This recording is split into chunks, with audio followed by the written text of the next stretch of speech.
Ya, terkait masalah kondisi bangunan di sekolah SD 15, SD SLB 5, SDP 15 sama 18. Dan mungkin ada beberapa warga juga yang sebagian besar warga mungkin banyak yang sekolah di situ ya. Bahaya juga kalau misalkan tidak bangunnya tidak standar. Banyak berita kan sekolah-sekolah pun jangan sampai itu terjadi di Selipi. Nanti yang jawabin saya juga.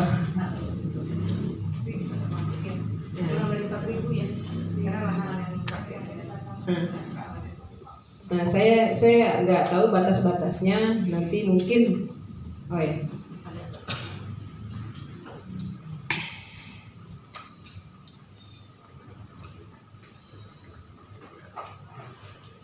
ini sekolah. Ini sekolah yang ada ya. Berarti sampai ke belakang ya.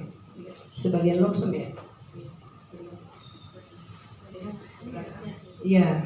Sepertinya sebagian loksem yang di dalam pun kena. Iya. Iya Ibu, bukan. Jadi sebenarnya gini, lahan itu tidak akan kami gunakan untuk hal lain selain untuk pengembangan di wilayah Selipi. Jadi sepertinya kemungkinan sebagian besar loksem pun akan terkena pembangunan pemilik lahannya, dan di Bina Marga itu juga kemungkinan juga penataan juga akan terkena juga. Jadi sepertinya emang loksem memang tidak bisa diperpanjang, Bu. Nah, saya nggak paham nih keberadaan loksem awalnya kapan, terus biaya pembangunan dulu itu seperti apa, dari mana, dan awal loksem tahun berapa sih, Bu? Saya nggak paham. Bagaimana? Siap-siap buka usaha dulu. Nggak, pertama di loksem kan? Buka usaha dulu. Pertama SK loksem keluar tahun 80 loksem. Tahun 80 sudah SK loksem. Itu orang tua yang tahu, Bu. Tahun 80, Bu. Iya, waktu masih bangunnya 18. Sudah di bawah binaan UMKM dari tahun 80. Dulu binaannya siapa, Pak? LKMD, ya kan, itu kan dibangun oleh LKMD mungkin awalnya. Bapak muda banget ya.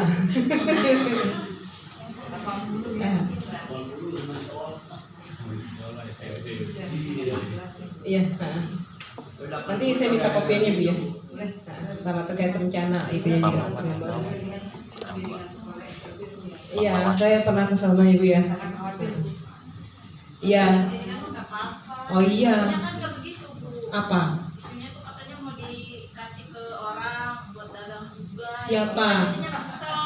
Siapa? Itu loh, makanya kan kenapa saya bilang begini. Datanya kan SLB 2 tuh, terus bengkel katanya geser gitu. Jadi kita gedoknya apa ya? Ini buat dagang lagi, katanya itu buat SLB. Iya, SLB udah bayar malah. Dia udah bayar. SLB udah bayar dia. Jadi gini. Ya itulah makanya kenapa saya sayangkan hari ini tidak datang semua. Saya harapkan semua hadir. Jadi informasinya sama. Dan masalah jual beli itu kan zaman dulunya itu kan mereka ngebangun katanya pakai duit. Yang mungkin orang itu ngebeli bangunannya, bukan ngebeli lahannya.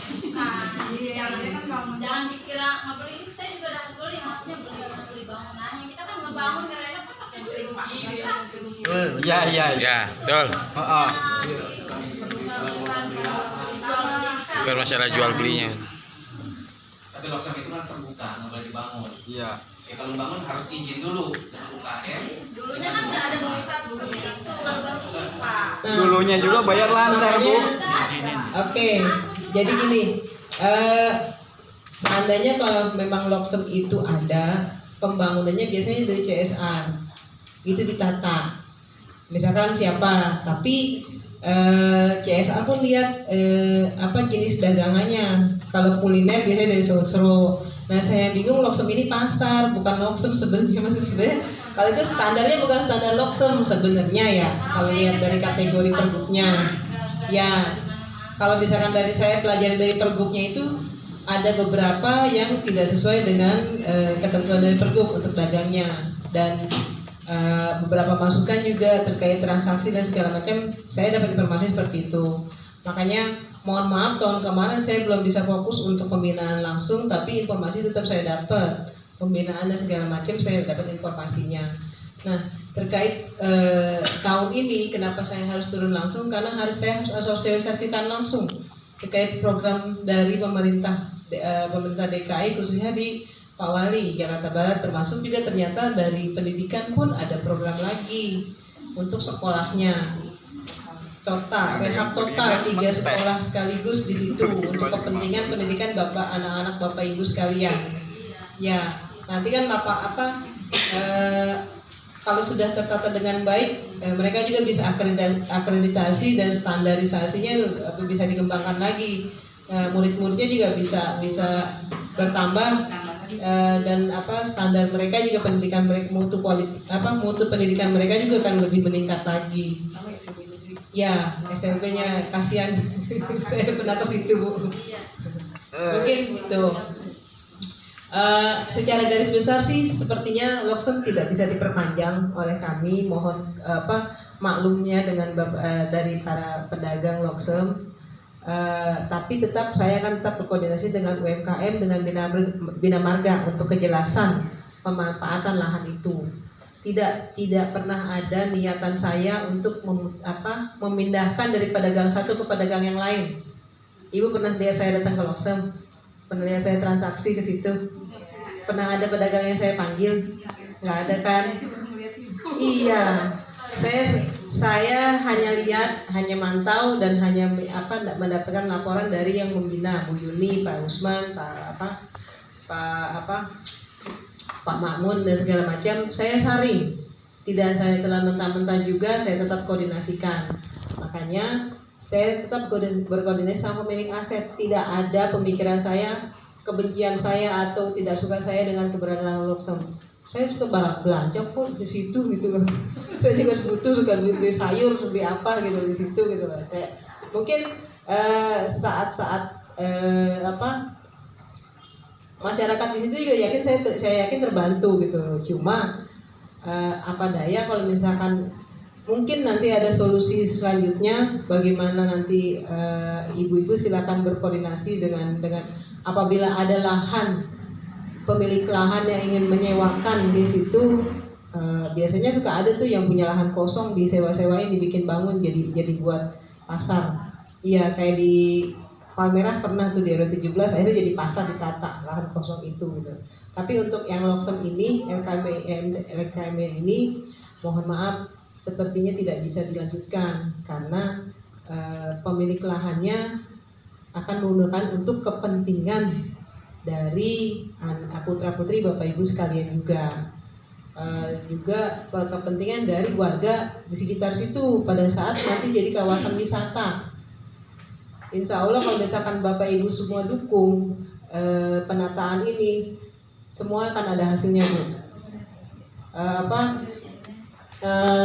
Kawasan kita akan jadi kawasan sentra wisata, dan nanti juga akan ada pemberdayaan dari masyarakat sekitar untuk terserah, maksudnya apakah nanti BP2K-nya, apakah nanti yang penggiat ikan cupangnya dan segala macam itu akan kita berdayakan di situ. Sentra promosi. Mungkin ibu beralih dagang aja dari itu, dari jualan sayur ke ikan cupang. Gak gampang, Bu. Apa, Pak? Gak gampang. Ya, memang. Iya. Iya, semua perubahan tidak akan pernah gampang, Pak. Semua perubahan. Bapak juga dari bujangan ke nikah juga nggak gampang. Iya, Bu. Iya kan? Dagang sayur, dagang Indomie ntar kematangan mulu, Bu. Banyak. Ya makanya belajar. Nah itu. Oke, terima kasih. Nanti ada pemberitahuan kan. Siapa? Sebenarnya begitu SK tidak diperpanjang akan kami sampaikan sama pedagang. Dari semenjak itu tidak boleh ada aktivitas. Ya, kami begitu SK dikeluarkan, SK penghapusan, pelangnya dicabut otomatis. Itu saya akan bersurat pada pihak sekolah, pada pihak Bina Marga untuk penggunaan lahan sebagaimana mestinya. Nanti mereka lah yang akan datang ke situ menginformasikan bahwa lahan ini digunakan untuk apa dan untuk apa. Gitu. Nanti pihak sekolah juga mungkin minta tolong bersurat juga sama pedagang di situ terkait masalah rencana pembangunan, Bu. Biar ada informasi yang jelas. Nanti batas aset dari sekolah tuh kemana aja. Nanti yang terdampak pedagang nama berapa ini termasuk dalam aset sekolahan dan akan digunakan sebagai program renovasi total sekolah dari SLB 5, Selipi 15 dan Selipi 18. Jadi gitu. Nanti kalau sekolahnya sudah standar, kita juga bangga, Bu. Nanti bisa adiwiyata, Bu. Nanti ya, terutama anak-anak Bapak Ibu sekalian akan lebih banyak nampung siswa dengan KJP. Ya, gratis, Bu. Ya. Mungkin ada masukan dari Bapak Ibu sekalian yang perlu ditanyakan atau disampaikan, silakan.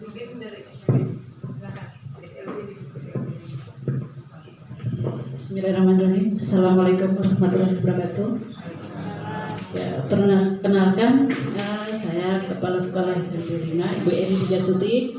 Kebetulan saya tugas di sini baru ya Bapak Ibu semua. Saya tahun ajaran 2019-2020 ini baru ini ya, 1 semester mau 2 semester. Ceritanya